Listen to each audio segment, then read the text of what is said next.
I'm going to read out a statement there that you might have heard already before. Anyway, so today's webinar is being recorded. Please can everyone ensure their video is switched off and that they only use first names when addressing others to ensure that there's no identification of individuals after the session. We record webinars for a number of reasons. First, for internal training purposes. Second, to provide to funders as part of our commitments to them. Third, and so that trainees can watch these sessions in the future in order to support their career development where they have been unable to attend the live session.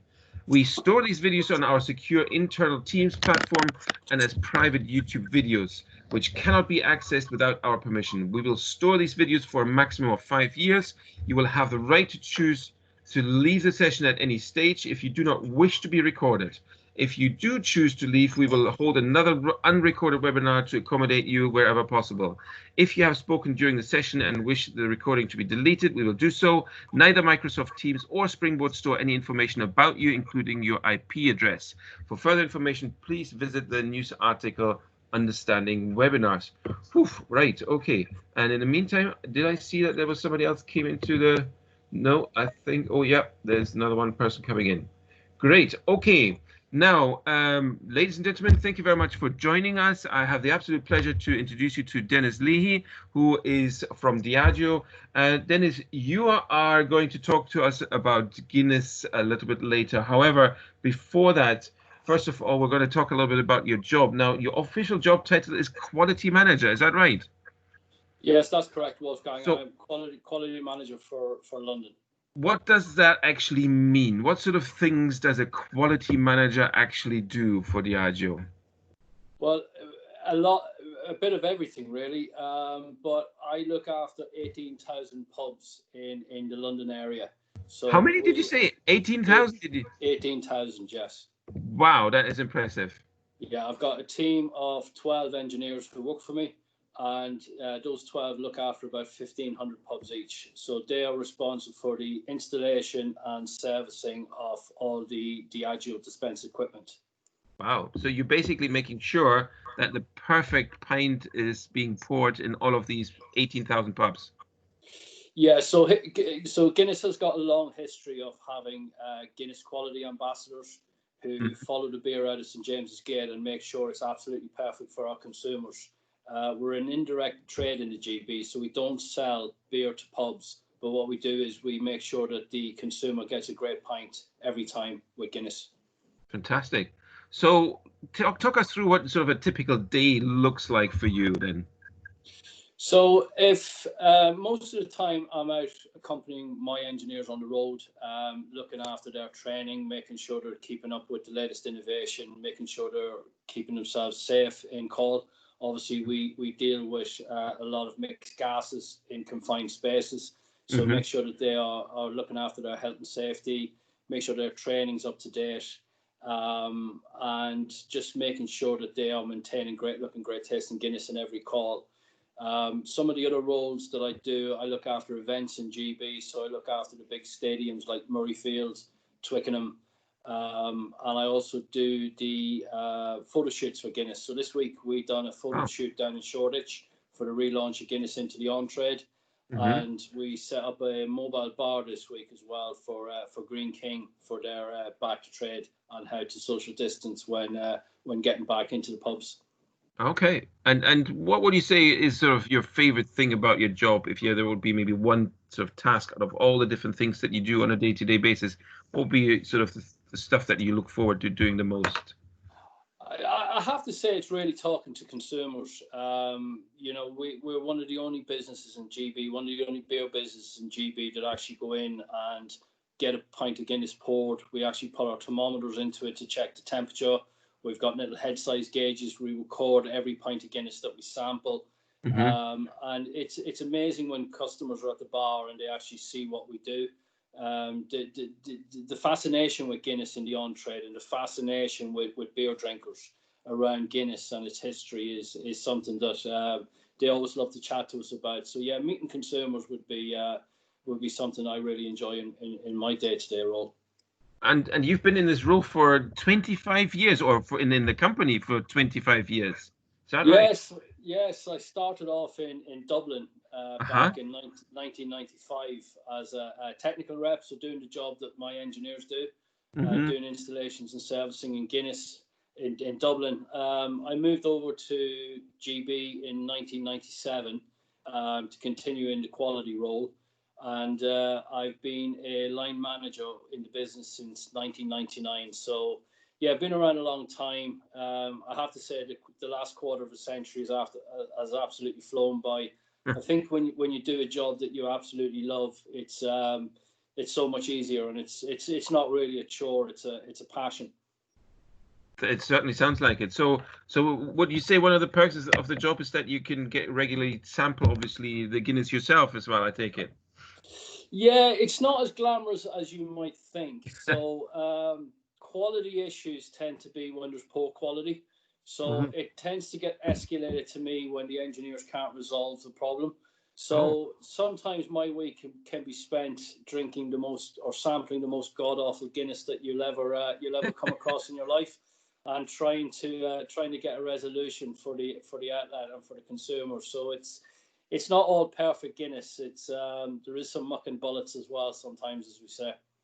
so what makes say for example you would go typically into a pub, or you would hear your engineers go into a pub, and they discover that the pint of Guinness that they serve is not up to scratch. What are the sort of the usual problems that they have, these pubs then? What needs to be fixed, or what can be fixed?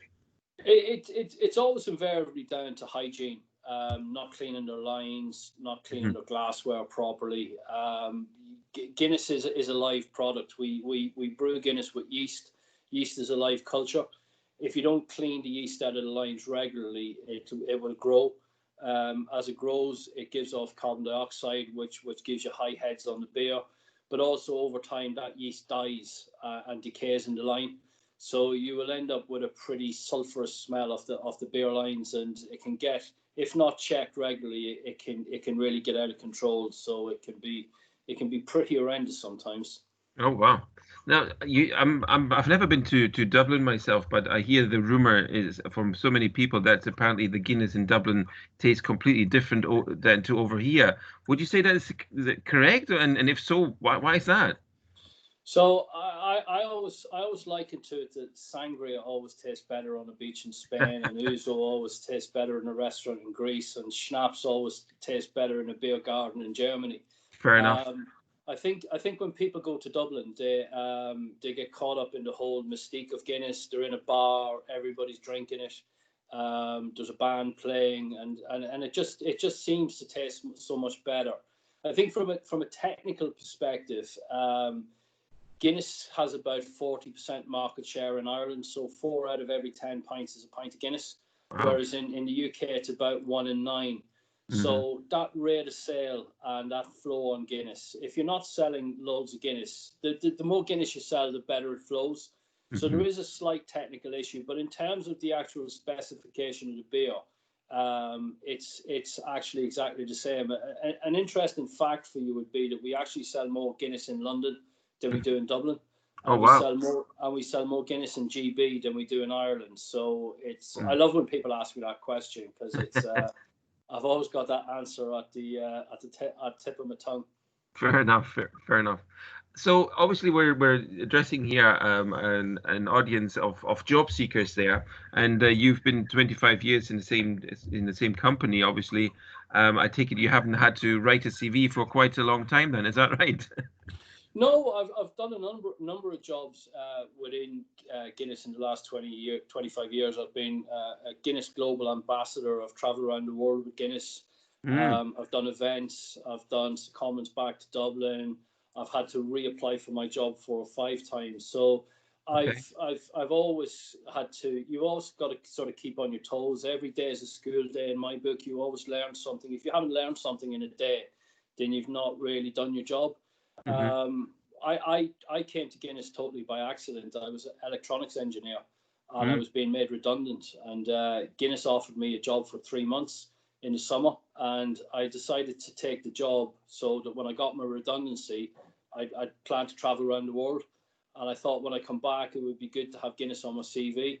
So that 3 months was 25 years ago, and they still not asked me to leave. So I've fallen into it completely by accident. But I've been so lucky, and I think sometimes the best opportunity in life is by accident.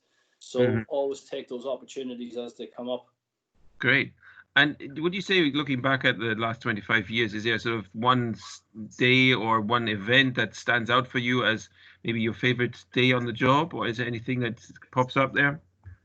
There's been quite a few, I suppose. I mean, I think the best one was the day that we in 1996. It was the 220-year anniversary of the America becoming independent, and they sent the U.S. aircraft carrier into Dublin Bay to celebrate, and we were sent out to install Guinness on the USS John F. Kennedy. So Wow.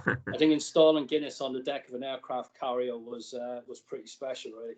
I can imagine. That's fantastic.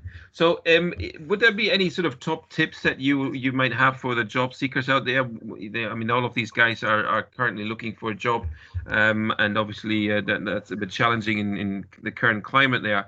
But is there any sort of top tips you can think of in terms of trying to find the right job? Yeah, I mean, I listen to a lot of people, and they talk about career plans and stuff like that. For me, I've never really had a career plan. For me, I think looking back, it's always when an opportunity is presented to you, grab it. It may not be what you want there and then, but if you show hard work and diligence, you will get your opportunities. I think certainly coming from Ireland. Ireland is very much about who you know, not what you know. Whereas I think GB is as a country, it's very much the merits are on hard work. And I think the hard work, honesty, and having an open mind it will always stand you in good stead. Great, that sounds like a great top tip, and I would certainly second that in the hospitality, particularly.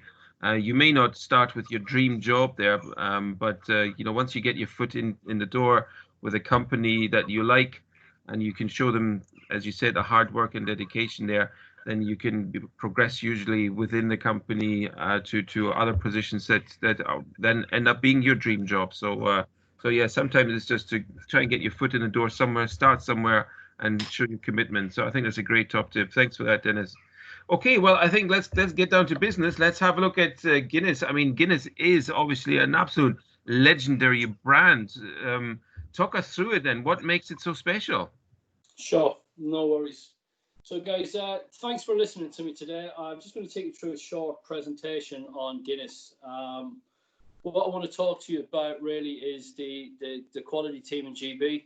A little bit about the history of Guinness, why Guinness is so special, Guinness quality and how we define it as the 7 C's, a little bit about Guinness and social media, and finally, sort of a little piece about Guinness and food. So in that picture there, you see the old power plant of Guinness. Just remember that picture. I'll come back to it in a couple of minutes. So as I said, my name's Denis Leahy. I joined Guinness back in 1995. Before it was Diageo, and it was Guinness Ireland Group at the time. I then moved over to Guinness Brewing Great Britain in 1997. I'm currently quality manager for London, and I work in a team which we got a head of quality, we've got a technical service manager, 5 regional quality managers, of which I'm one. We've currently got 51 quality executives that look after 55,000 pubs in the on-trade in GB. And if you count up the length of service between the 58 of us within the quality team, there's over 1,000 years experience in Guinness. I've been here 25 years, but there's a guy that works for me, joined the business back in 1981. So if you can work that one out, that's 39 years with the business. So it just kind of shows you the passion to stay around that long with a brand. The brand has to be pretty unique to make people want to stay that long within the business. So a little bit about the history. So the Guinness brewery itself, the top left-hand corner is a picture of Arthur Guinness. Arthur Guinness was left £100 by his uncle, who was the Bishop of Cashel, and he wanted to do something with beer. He opened a brewery down in his hometown of Leixlip with his brother, which I think it's probably a good adage, never go into business with family, but the brewery fell apart quite quickly, and Arthur headed off to Dublin. He was looking for somewhere to brew beer, and at the time in Dublin there was about 20 breweries. So he stumbled across an old dilapidated brewery on the edge of Dublin, on the edge of the walled city, the old Western Gate, which was called St. James's Gate, which is what the brewery's called today. And he found a dilapidated brewery. The brewery had been there for about 200 years, and it wasn't being used anymore. So he approached Dublin City Council, and he asked them, could he get a lease on the brewery? I think they must have thought he was absolutely mad in the head, because they gave him a 9,000-year lease on the brewery. He paid a princely sum of £45 a year for the brewery itself, for the right to brew there.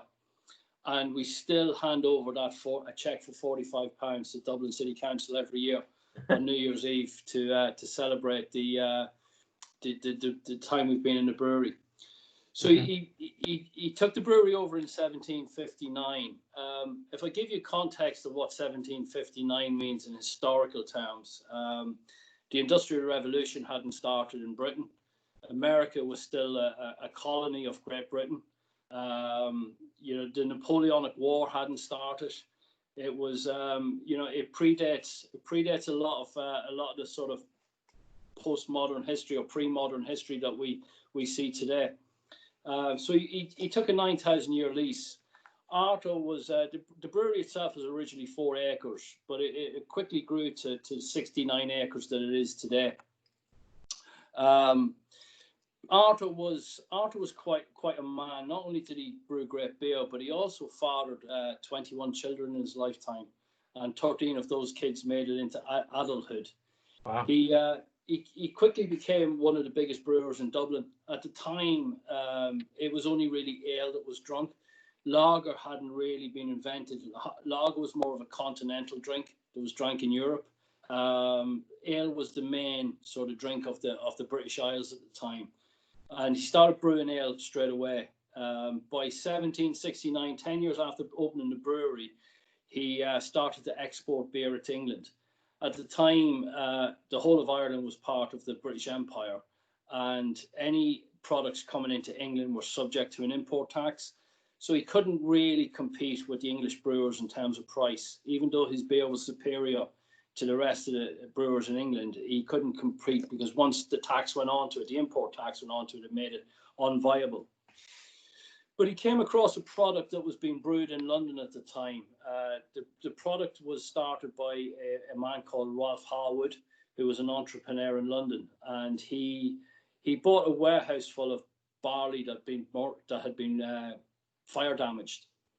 So he started to brew. He thought, what can I do with it? So he started to brew beer, and the beer that he brewed actually came out quite dark, and he tried to sell it around London.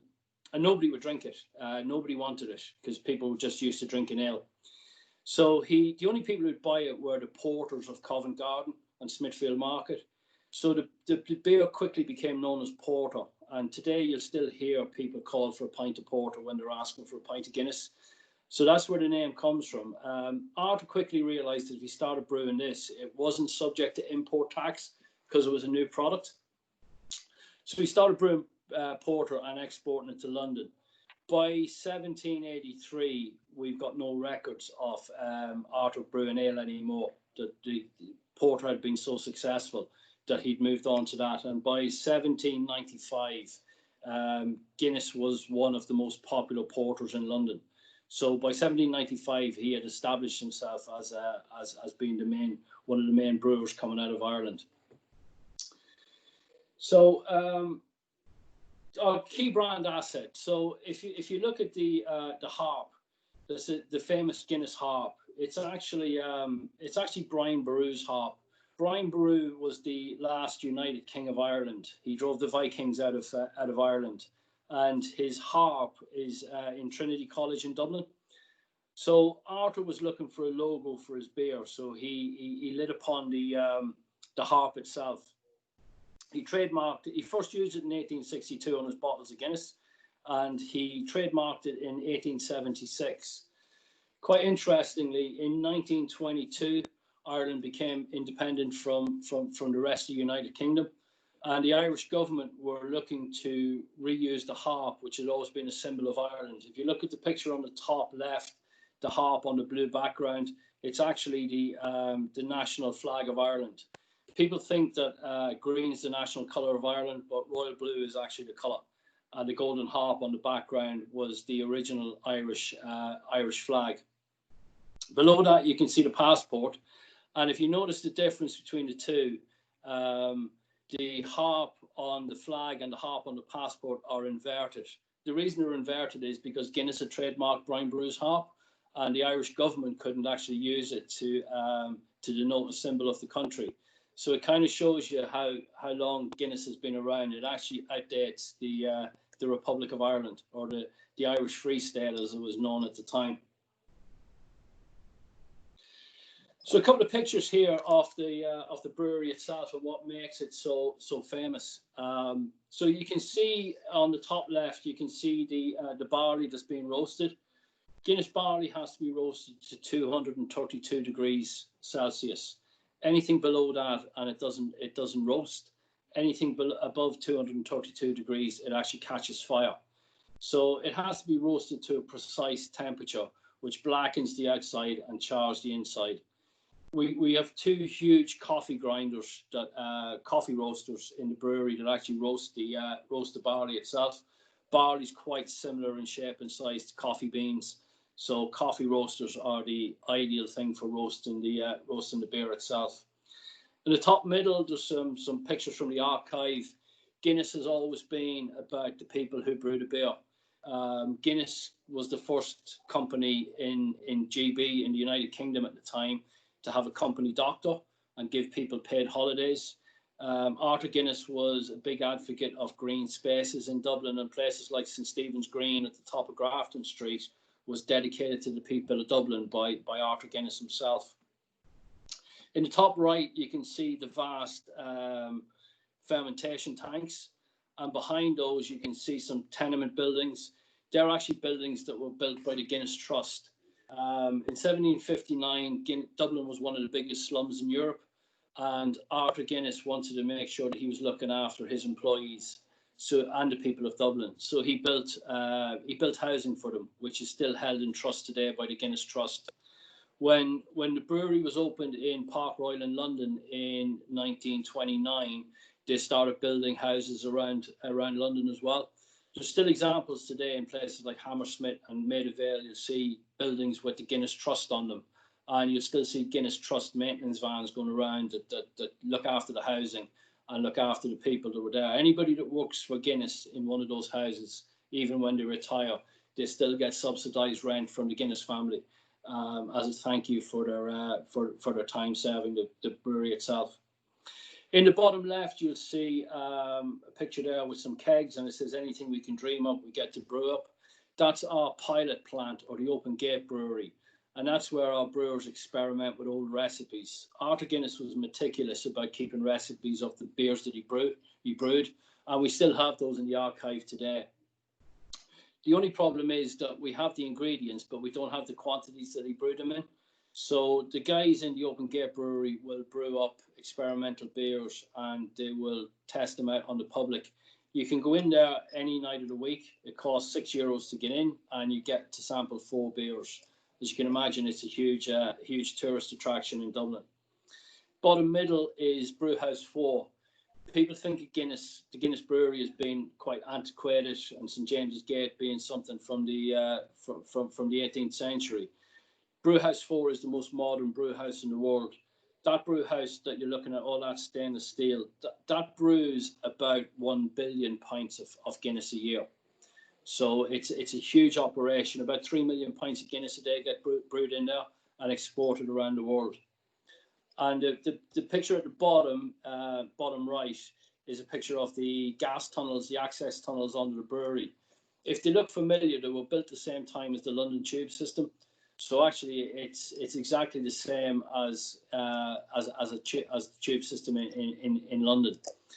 As I said, when we went back to the original picture at the start of the presentation, the old Guinness powerhouse, It's actually a scale replica of Battersea Power Station, which was built by the same guy who built Battersea Power Station. So again, it's an iconic place to visit. Anybody who's not been there, I would absolutely encourage you to get over and have a look. So we said Guinness is an iconic brand. People love to come to the brewery. They love to see what goes on in the brewery. They're absolutely fascinated by the whole brewing process, and it's one of those places that people queue up to go to. You can see a picture of Tom Cruise, Barack Obama. The Queen famously went there in 2014, and the most recent visitors we had was William and Kate in March, just gone. They opened the new gravity bar at the top of St James's Gate. The brew house itself, or the storehouse itself, was voted Europe's best visitor attraction in 2016. And the top five finalists in that vote were the Eiffel Tower in Paris, the La Sagrada Familia in Barcelona, the Acropolis in Athens, and the Colosseum in Rome.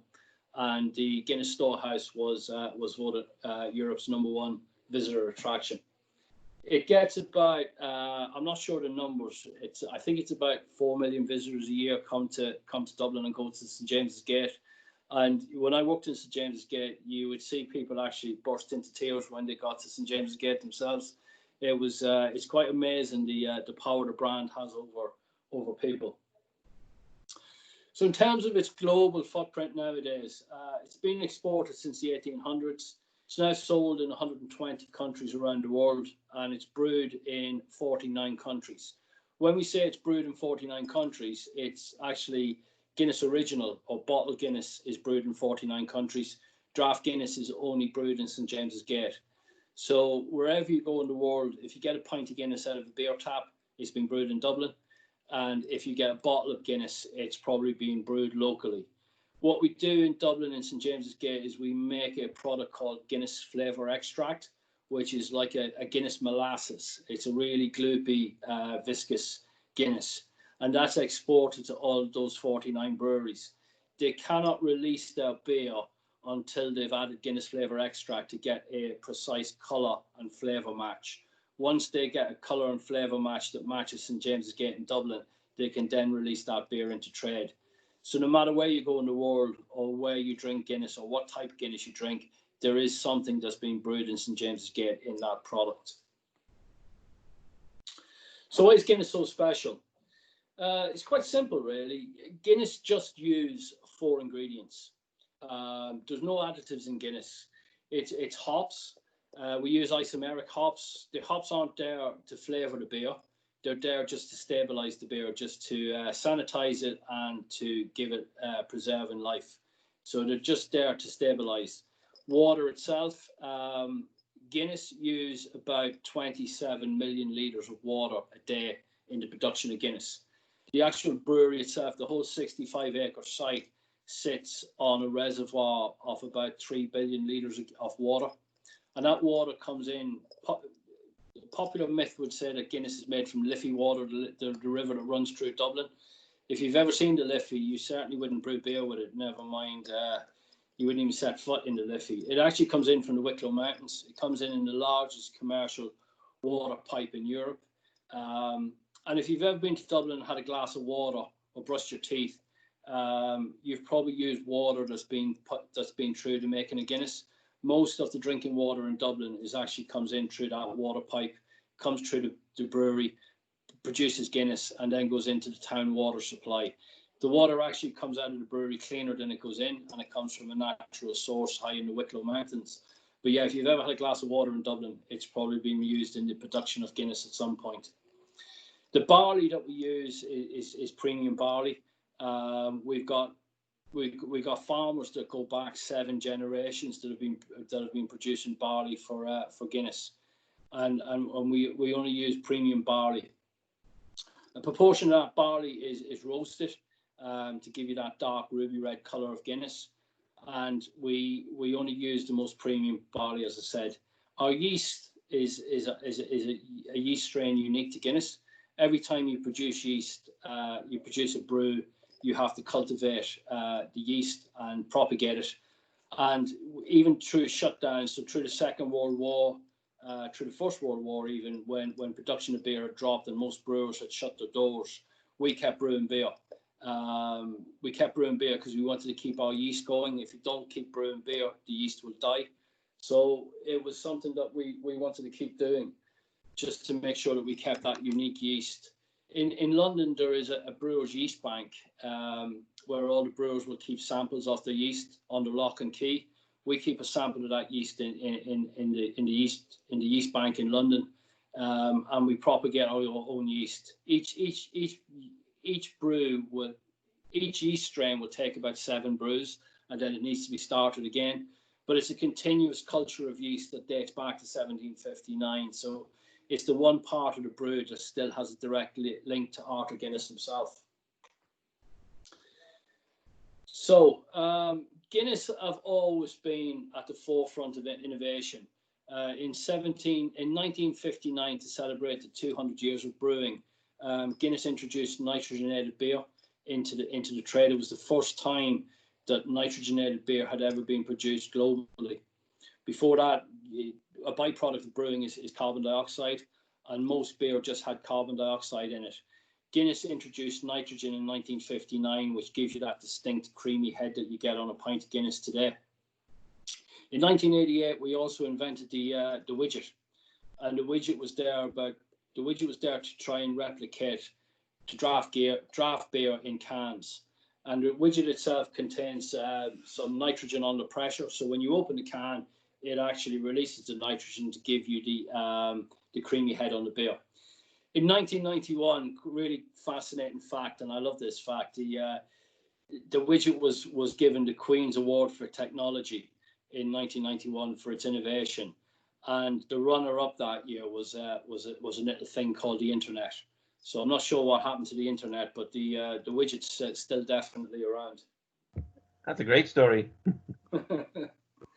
So tasting Guinness itself, draft Guinness, it's actually not black as most people think. It's a dark ruby red, and it's the creamy head on the Guinness which suppresses the light going through the beer, which makes it appear black.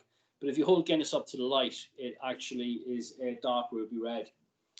It should taste of hints of coffee and chocolate. The coffee is because it's actually roasted, which gives you the same flavor as coffee, and chocolate because of the maltiness of the barley itself. It's smooth and balanced with bittersweet roasted notes. So the beer itself is quite bitter, and the nitrogenated head is quite sweet, and that's why you get that complex taste when you sample a pint of Guinness. In terms of flavour maps, we're obsessed with flavour maps in St James's Gate. We always try and put our beers try and tell people where our beers sit. You can see some of our famous brands on there. But beer basically falls into 2 categories. It's either hoppy or malty, or it's either complex or clean. So a clean beer would be something like Budweiser. It doesn't really taste of very much. And then as you get into stuff like Camden beers and stuff like that, they tend to be a bit more hoppy and a bit more complex. So Guinness would sit on the complex side, but would sit bang in the middle between hoppy and malty. So you shouldn't really be able to tell the difference. You shouldn't be able to say that Guinness is hoppy, and you shouldn't say it's too malty. It should actually sit right between the two, but it sits in that complex. It sits towards the complex end. It's certainly not what we would call a clean beer. It's quite a flavoursome beer in terms of that complex taste that you get when you drink it. So we have a sort of a mantra in Guinness in quality, and it's about from gate to glass. So the gate is the actual intake gate where we take in the raw materials, and the glass itself is where we actually dispense it to the consumer. To us, it's always about the consumer experience. We know our consumers love our brand, and we love our consumers because they pay our wages. But their passion for our brand, we can't let that down. In terms of Guinness itself, we do about 250 quality checks in the brewery itself on the beer. And one of the biggest issues you have with brewing beer is getting oxygen into the system. Oxygen kills it kills the beer. If you ever notice a pint in a pub, if you notice it goes flat, the reason it goes flat is because you're getting oxygen into the beer and it's knocking all the gas out of it. So in terms of brewing, the industry standard is that you should have about 50 parts per billion oxygen in your system. We, as a brewer in Dublin, we're about 1 part per billion. So we're actually 50 times more efficient at brewing beer than the most modern breweries around the world. We have teams of people who just basically go around the brewery every day, checking valves, checking systems to make sure there's no oxygen leaks and nothing's getting into the system that shouldn't be there. So they're absolutely obsessed about the quality of the beer that they're producing. This is an advert from the 1920s, and it was one of the first adverts for Guinness. And the whole advert itself is about quality. And it states, as a result of quality and quality alone, the Guinness brewery has grown to be by far the largest in the world. By 1920, St. James's Gate was the biggest brewery in the world. It's still one of the biggest today. And that whole reputation and business was built on the quality of beer. Since 1890, St. James's Gate has sent quality reps out after the beer, of which I am one, a long legacy of one. The first quality manager in London came to London in 1799, and I see myself as carrying on his work today. And we see ourselves as custodians of the brand. We're here just to pass the beer on in a better condition than we found it. That's all the business wants us to do, and that's why when you keep things simple, it makes people, it builds that passion for what you do. You can see on the picture at the top the head height gauge for Guinness. The consumers, when they see us measuring heads on pints, it's a great talking point in pubs. A head on a pint of Guinness should be between 15 and 20 mil. Anything below 15 mil, the beer will taste bitter.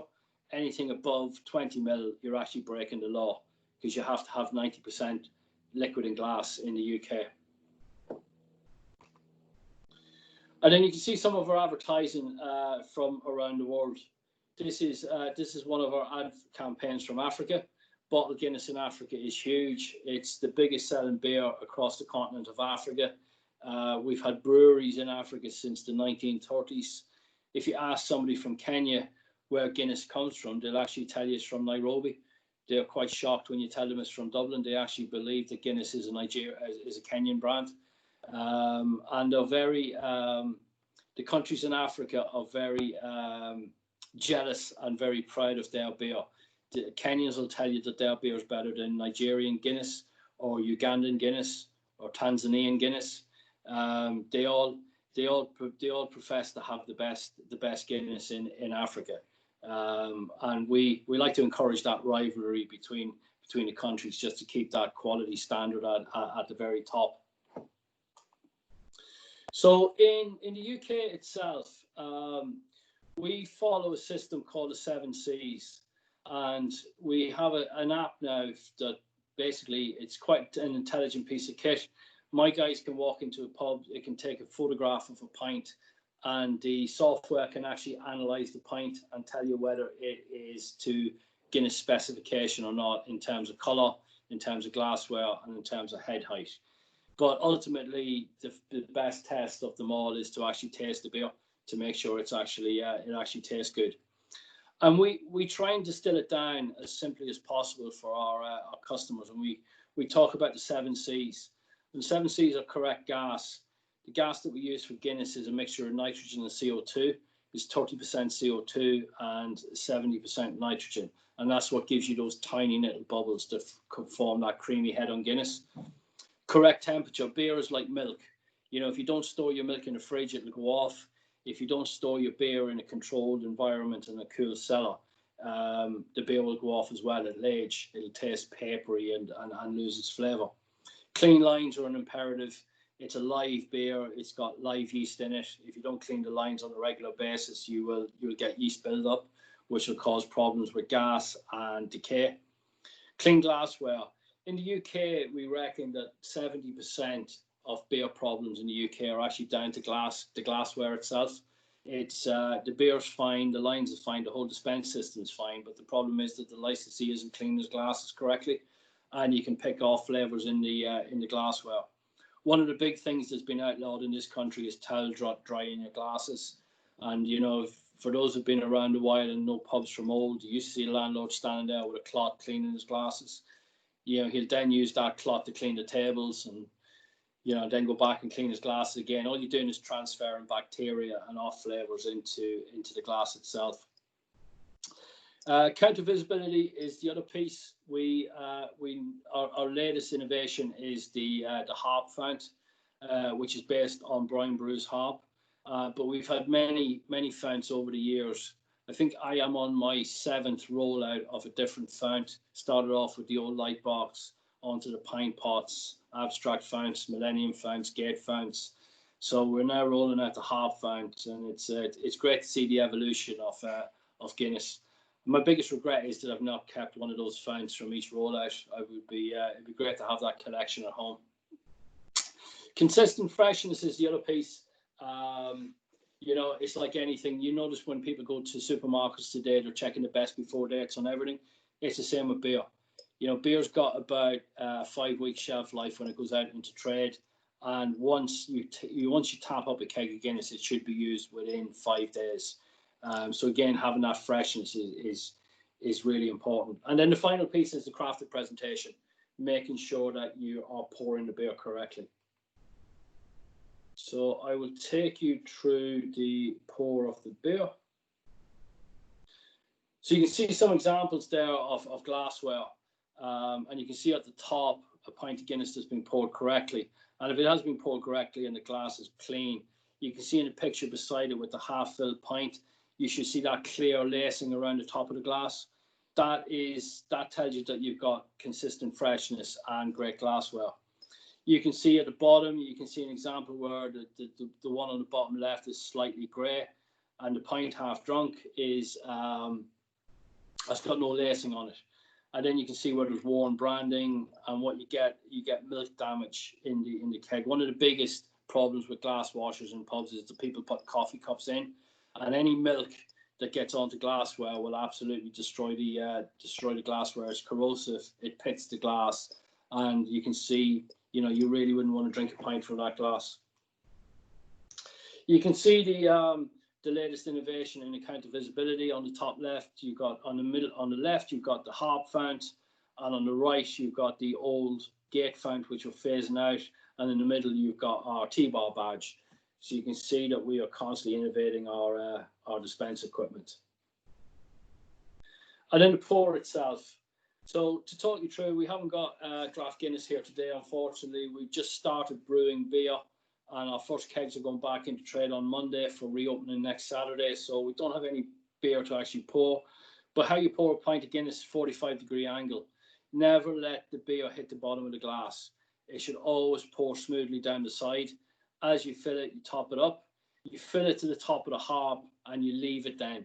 You need to leave it until it goes completely black and white. What you need to do is separate the two glasses from the beer. You let the nitrogen form in the head, which creates that tight, creamy head, and you let the CO2 dissolve back into the beer itself, which gives you that bitterness.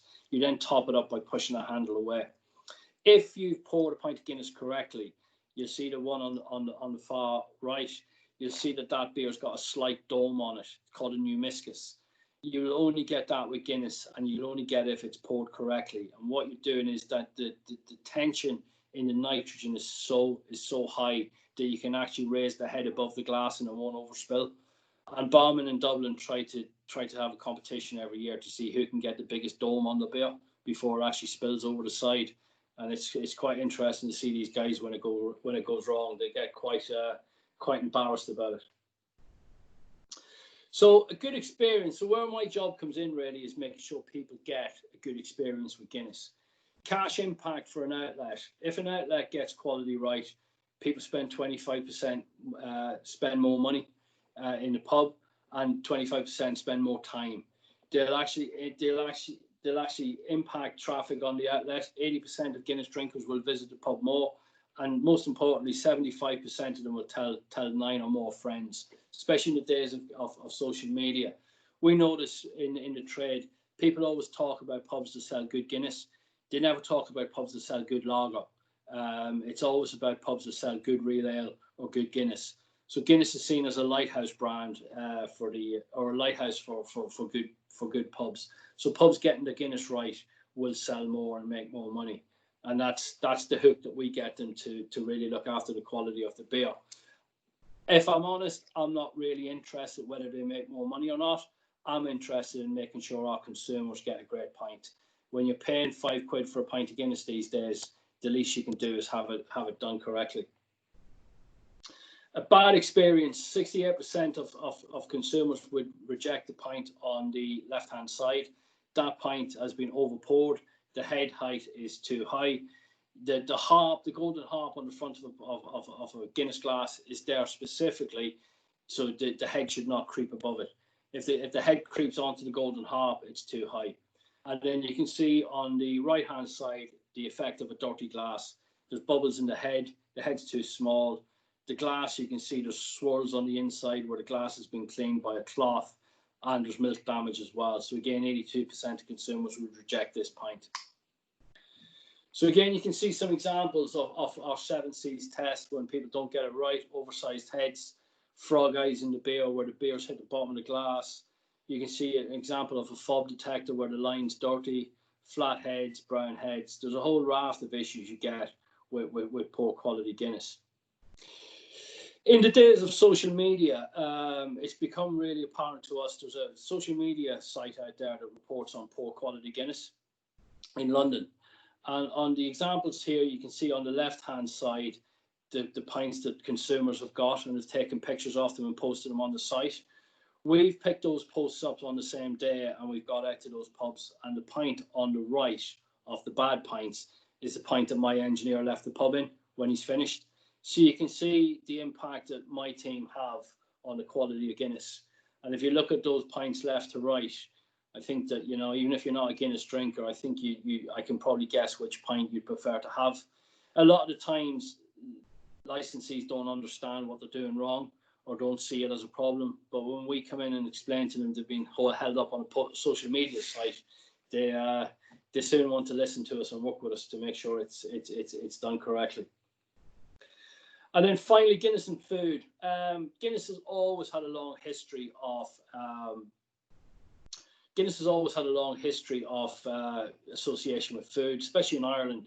Guinness and lobsters, Guinness and oysters. It's huge. There's some real big oyster bars in London that have been serving Guinness since 1810, and they've got a long and varied history with Guinness. And it certainly does. Guinness and oysters. There's really nothing better. Guinness and lobster as well is fantastic. In terms of modern day food pairings, draft Guinness goes well with chocolate, beef, any rich desserts, pork or shellfish. And then with Guinness Original, which is bottled Guinness, which is huge in the Caribbean. Jamaica is our biggest market for bottled Guinness. Spicy food, sushi and stews and casseroles, again, really works well with that bitterness of bottled Guinness. And that's the presentation, guys. Any questions on that? Fantastic. Well, thank you very much. I mean, you can certainly tell your passion and your knowledge of 25 years of Guinness. So thank you for sharing all that knowledge there, Denis. That's much appreciated. So guys, yes, we want to open this up to questions. Type anything into the chat that you would like to know from Denis. I've got 1 or 2 questions myself here. So which one would you say, Denis, would be, apart from Great Britain and Ireland, which are the countries where Guinness is the most popular in? What would you say? So in terms of draft Guinness, Ireland and GB are the 2 biggest markets, followed by America. Japan, it's huge. It's huge in Japan. New Zealand, for some reason. But in terms of sort of bottled Guinness, Africa and the Caribbean would be our 2 biggest markets. In the Caribbean, it's Foreign Extra Stout. They like their Guinness at around 7%. They like it quite strong. And in Africa, it's Guinness Original, which is about 4%, which is about the similar strength to the draft beer. Oh, okay. And are there any particular sort of areas around the globe where Guinness is still sort of trying to get into, where they think they have a lot of potential to grow in? Is there any countries you can think of? Yeah, so I think sort of Russia is one of those markets. South America again is not predominantly that strong, and it's not that strong because there isn't really a culture of beer in those countries. Hmm. So yeah, South America would be one, and certainly Russia. Obviously, when you look at sort of the Middle East and places like that, there's no tendency to drink alcohol anyway. So there Hmm. are areas where we don't sell a huge amount, but we're in 120 countries globally, so we're not doing too bad. Yeah. And tell me, what would you say is, I mean, you've obviously worked with a lot of pubs over the years. What would you say if you could choose any pub that you've been before to anywhere in the world to have a lovely pint of Guinness? Where would that be? Well, so my son actually asked me that this morning. It's a little bar in Dublin. It's called the Palace Bar on Fleet Street. So it's just on the edge of Temple Bar, just Hmm. on the River Liffey.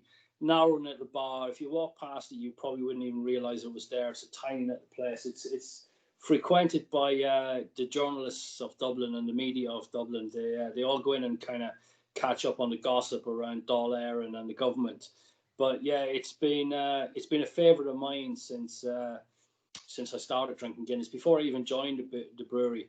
And I was lucky enough that it was my patch in Dublin, so I used to look after it. So you can imagine it always got special attention from me because after work, I would always nip in for a quick pint on the way home. Sample, a quality sample, of course. Yeah, fantastic. Absolutely. There's a question coming here from Phoebe. She's asking, is it because of that nitrogen cap in the canned Guinness that it is suggested you don't drink Guinness directly from a can? I think that's what I've been told. Is that correct, Dennis? Yeah, that's correct. So you got Guinness Original in cans, which you can quite happily drink from a can. The Guinness itself, Guinness draft Guinness in cans. Yeah, you should pour it just to let the nitrogen separate. So what you want to do is let that nitrogen form in the glass and form in the head, and then the CO2 falls back into the beer itself. So that's what gives you that complex taste. If you drink it directly from the can itself, all you get is the bitterness of the beer, and it won't taste as it should. Okay, that's a great tip. I've got another question here. It's, what would you say, apart from Guinness, is your favorite Diageo product? Is there anything that stands out for you?